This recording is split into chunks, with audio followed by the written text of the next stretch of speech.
How to enable dark mode in HBO Max.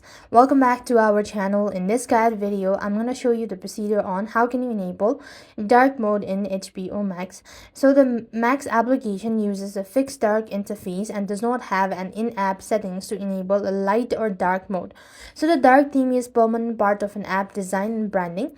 So to adjust your viewing experiences, you could use the device's built-in system level display. So when you open the HBO Max application, you could see a dark theme, right? So there is no such way you could go ahead and change the theme, and this is the default one. However, if you want to enable or enhance the brightness, you simply swipe down from the top, and then you could just swipe your brightness, and this way you should be able to maybe make changes with that.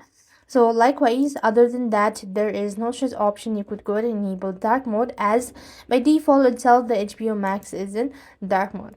So that's all. I hope the video was helpful. Make sure to like, share and subscribe. Thank you for watching. See you in the next video.